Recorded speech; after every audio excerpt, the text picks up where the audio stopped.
Hello once again YouTube, and welcome to another video with the Knights of Awesomeness. And today we are going to be looking at one of the most recent figures I've done recently. Released this year, in fact. I've almost catched up with my figures, But with current things, it seems as though maybe figures might be going up in price, but hey-ho. Anyway, it is Agent Venom from the new Spider-Man Retro Card Collection. So, I'd say this figure is, first off, initial thoughts, this figure is phenomenal, okay? This figure is really good.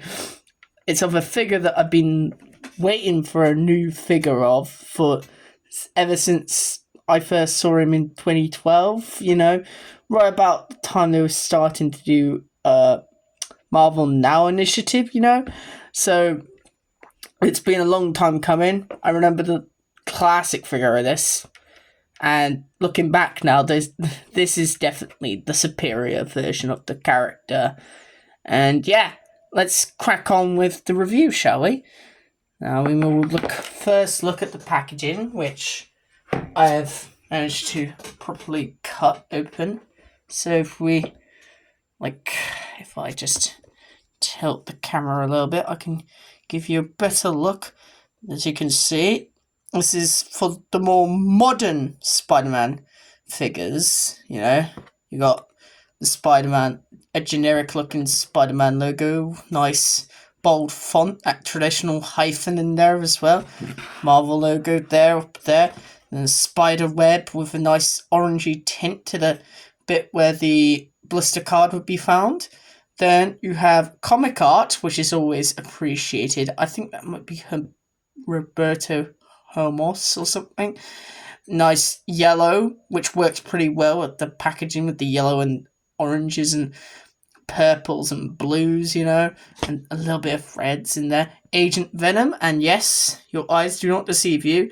If you've only heard of Agent Venom through Marvel Spider-Man 2, yes, Agent Venom is supposed to be Flash Thompson, because in the comics, Flash Thompson is an actual character outside of 90% of adaptations that aren't animation, And yeah, you got the Marvel Legends logo. Warning, choking hazard, small parts not suitable for children under 3 years. A little bit of grazing with my cutting. Hasbro 4+, though let's be honest, kids under 4 aren't actually going to play with this, and kids above 4 aren't going to be playing this.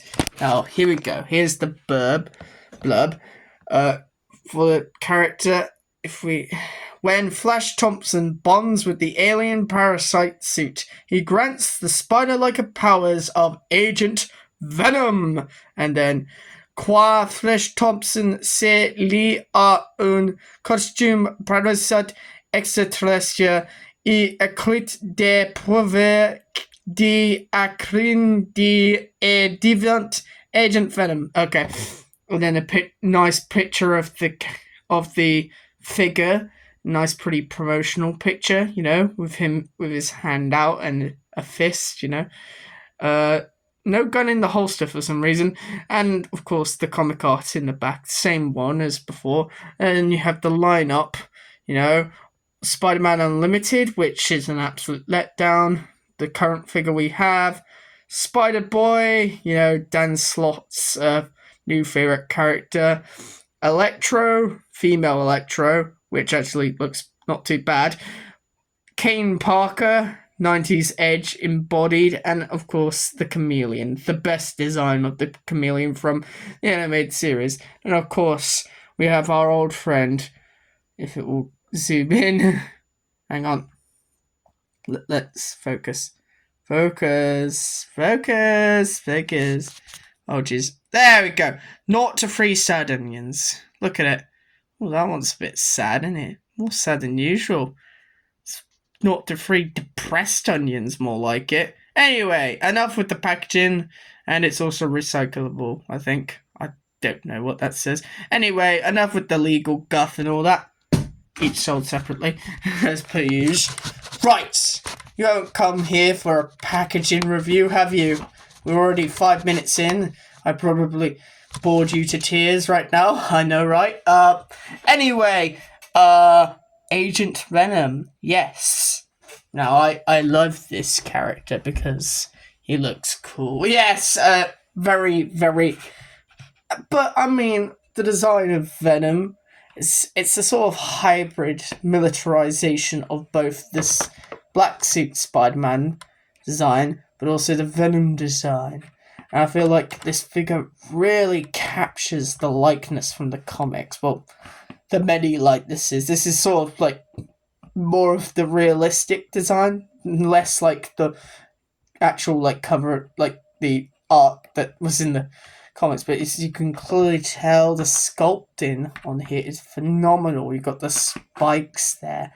They're not sharper, and I think because that would, I mean, this is for children apparently. So yeah, it's soft enough that doesn't hurt, but like it's nice and textured. You feel it almost looks very, the gloss finish really gives it, and the sort of like weathered look kind of gives it the appearance of a living creature. You know, the the blooming painting on the on the logo is absolutely phenomenal. And also, the logo is actually embossed for once. It's actually raised, sculpted onto the figure. Because this is going to be a one-off, so they put all the stops into it. So, yeah, you got the nice, like, unique logo. And thankfully, the articulation doesn't, like, make the logo look bad. It looks pretty decent, a little bit hinders the articulation though. But yeah, and it continues on to the back as well. Yeah, which is pretty decent. The spiky motif goes on to his shin pads on his lower arms, next to the bicep. The bicep also has like sort of a ribbed appearance that a lot of like Marvel characters like Colossus have. So nice consistency, with the design philosophy of Marvel. And spikes on the shot on the lower arms, the white the white triangle is nice and crisp on there, super good. Trigger finger indicating, but you can also see his hands are a lot more monstrous than a regular Spider-Man, a little bit more like Venom, but it's all good in the hood. He comes with both two trigger fingers, so he can dual wield his two guns. Yeah, and then you got pouch. You got a place for his sidearm, of course, to store, which is always appreciated. Then a random pouch like thing.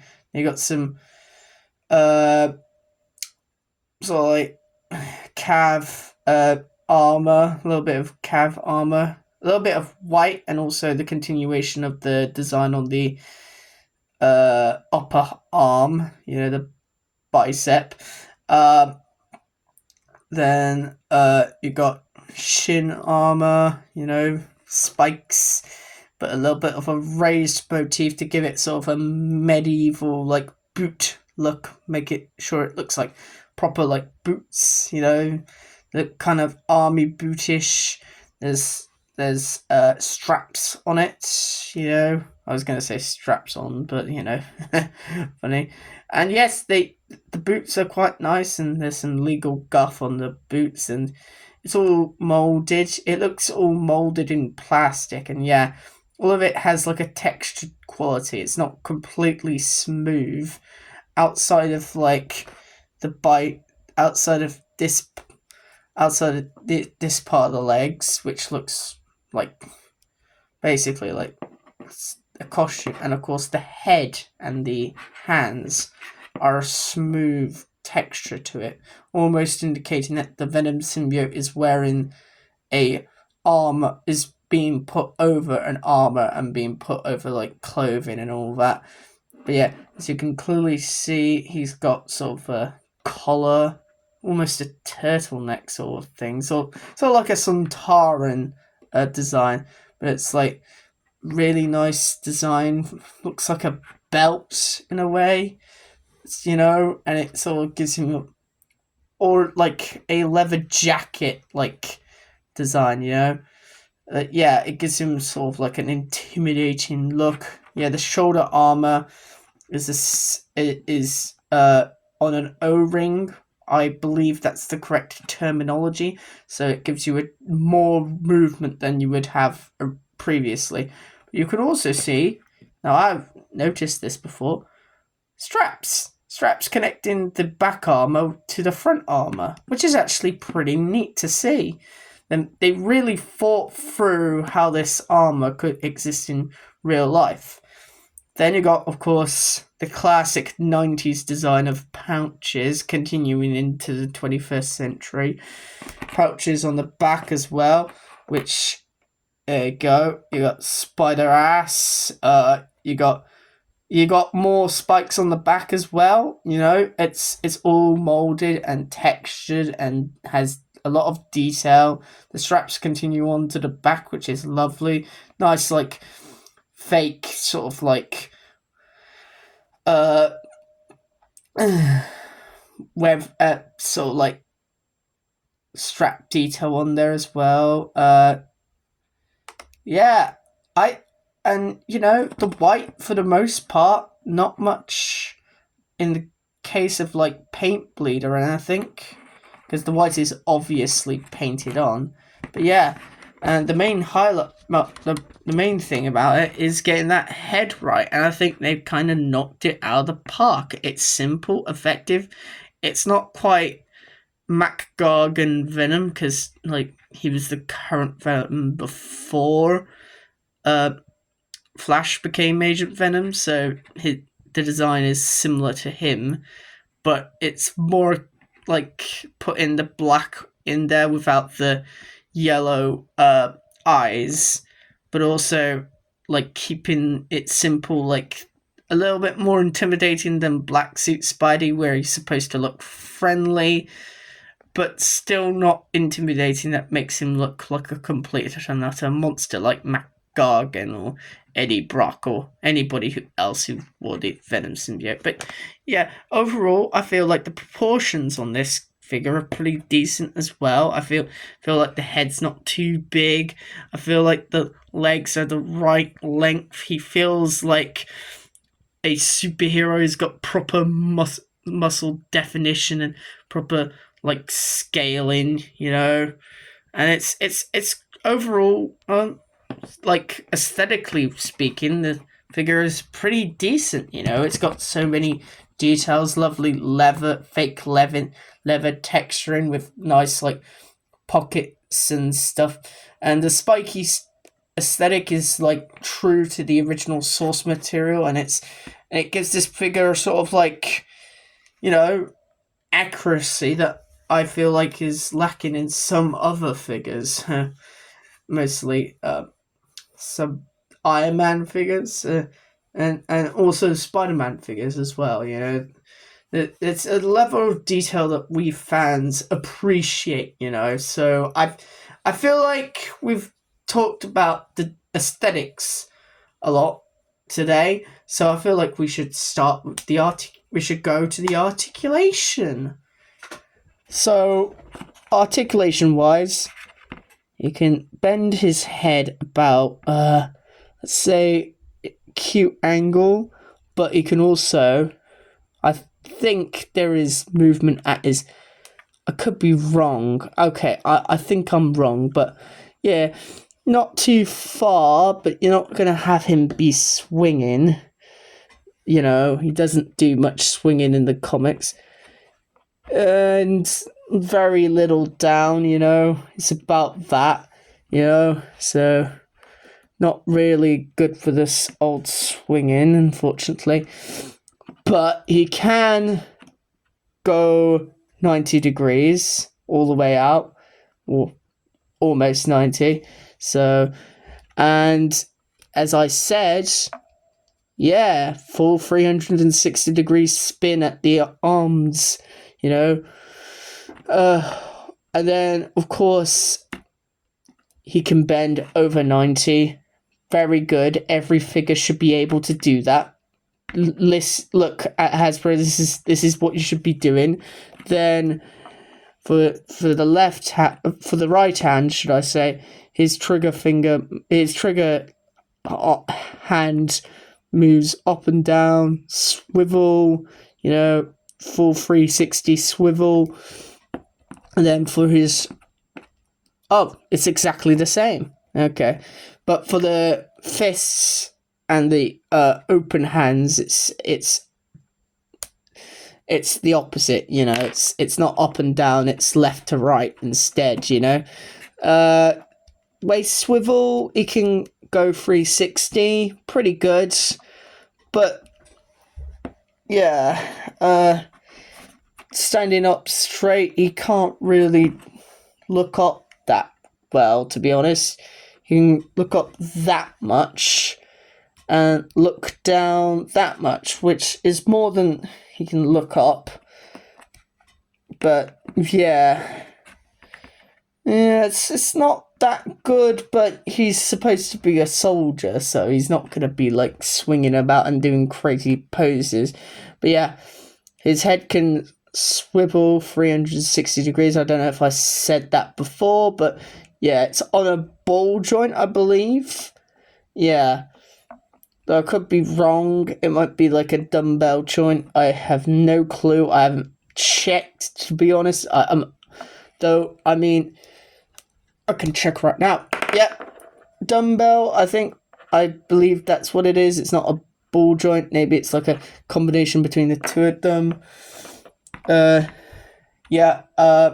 Okay, let's, and this goes right back on pretty firm and proper without like any sort of like looseness, unlike other figures that I can think of. Looking at you, Black Panther, he can kick out just about 90, I would say. Pretty decent. He can, of course, do the less bits. Yeah. And can he kick his own ass? Hey, look at that. He can kick his own ass. Hell yes. Yeah, so pretty wide range on the legs and the arms, I would say. And then he can't really, can move up, he can move down a little bit far, but you're not going to get any forward movement from that, mostly because of the design of the belt of the blimmin' buckles on his blimmin' shoes. So, but he does have a little bit of rocker, just a tiny bit. So the feet aren't too good. His head can't look up and look down that much, and neither can his and his, yeah, you know. But you're not gonna have him in super wacky Spider-Man McFarlane poses, are you? No, it's just not what the figure is made to do, you know. So, this is the time in the video where I would usually talk about accessories, and I am going to do that right now. Let's start with the guns, you know, because this character is known for his guns, despite what Marvel wants to lead you to believe. So here we go. Here's what's supposed to be a, you know, standard like military sidearm, but of course it's got a laser end in order, so they don't get accused of like making military propaganda. But you know, when you can easily put this in one of his hands, like so. I'll demonstrate on camera because it's better that way. It takes a bit of wiggle room to get his hands to hold it, but eventually I'm gonna have to actually like put some welly into this. He does not want to hold it, but I think we can use his other hand to hold this sidearm in. Well, he can hold it, but he's not really keen on gripping the trigger with his index finger. So if we can... This is going to take a while. Okay, yeah, he can hold it. It just will take a while for him to put it in. But you're mostly going to have it be in there. And as you can clearly tell, if it's going to focus, it kind of blends in pretty well. But the main attraction to the whole thing is his proper gun, his more cartoonish gun, comic. It's fairly like standard sci-fi blaster rifle. This one, he grips it a little bit better, I would say. You can kind of like cover it with his trigger finger, but it's nicely painted. No painting. It's completely sculpted, but it's standard sci-fi. Kind of looks like the shotgun from Halo in a sense of speaking, and then we have he can do pretty good poses with it, like if I just oh shit, isn't this fun living in the real world? If I just see where I accidentally dropped it into the ether. Yeah. Aha! Blends into my guitar pedal case a little bit too well. This is why painting matters, guys. Makes your blooming guns stand out better. But we can easily... Yep. Oh, yes. Well, if we just, move... This is taking a long time to just do something we can kind of... There we go. He's holding his hand. And yes, he comes with 2 of these grabby hands, which have the venom claws are a little bit more prominent. You can have him slashing a person's face or clawing somebody or grabbing hold of something. They can be used as relaxed and both aggressive hands at the same time. But yeah, as you can clearly tell, the triangle is actually sculpted onto all the hands as well. And then he, of course, comes with 2 fisticuffs, which are, of course, always appreciated, so it can go bare-knuckle boxing. And all of them have personal hinges, which same can't be said for Iron Man figures. They're very inconsistent with that. And he comes with 2 trigger fingers, so that's good. But then, the best bit, I would say... Yeah, my camera recognizes it as a face. Flash Thompson's face. A more battle-hardened, looks like he's in his late 30s, early 40s, Flash Thompson, Clean-shaven, though. Looks very much like a sort of Luke Skywalker, sort of a Han Solo combination with the Flash Gordon haircut, you know. I mean, he's named after Flash Gordon. But yeah, pretty nice detailing. The hair is phenomenal. You know, it's got all the details. It looks like somebody's real face. It really does. It's registering it as a real face, and of course,